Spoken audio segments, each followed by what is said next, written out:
হিজড়ার বাচ্চা তোকে আমি ধারণ করি, জুতা পিটা দিয়া তোকে লাল বানায় ফেলবো, বেয়াদব হিজড়া কোথাকার। যেটা নাকি জোকার, বাংলাদেশ আমাদের মিডিয়াটাকে নষ্ট করে ফেলছে। 42 কেজির গহনা পরে বলে আসছে, যেটা ওজন দিলে হাফ কেজি ওজন হবে না, নিউ মার্কেটে বিক্রি করে। অ্যাডলফ ধান্দাবাজ, যেটা বাটপার। কয়দিন আগে যে আপনারা কাঞ্চন হলো দেখলেন, ছেলে মেয়েরা ধরে পিটাইলো এবং পরে 50,000 টাকা দিয়ে ছাড় দিয়ে তারপর চলে আসছে। এবং এর আগেও তার অনেক কীর্তি কারখানা আছে যে করেছে, সে টাকা নিয়েছে আমার ছাত্রী।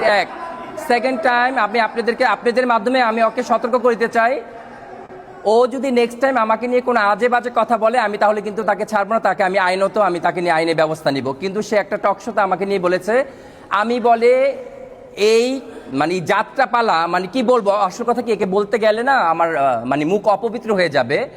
মানে এই যে যেটা নাকি জোকার, বাংলাদেশ আমাদের মিডিয়াটাকে নষ্ট করে ফেলছে।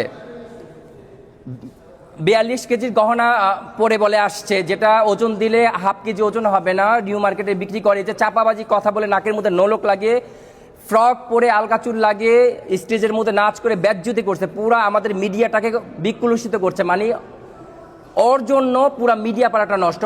ওর সাথে আমার ছবিটা যখন আপনারা দেন, তখন আমি কিন্তু খুব রাগান্বিত হই। যখন আপনারা ওর কথা বলেন, আমি কিন্তু খুবই রাগান্বিত হই। কারণ কি, এটা ছোট লোক, লোয়ার ক্লাস, এটার সাথে আমার কখনই আমার পার্সোনালিটি যায় না।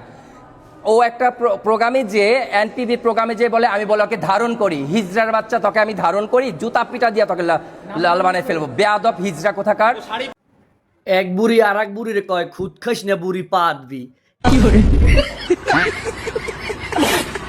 নিজে একটা বিসিএলা ফাডি আর কইতে আছে আর একটা বিসিএলা ফাডি রে।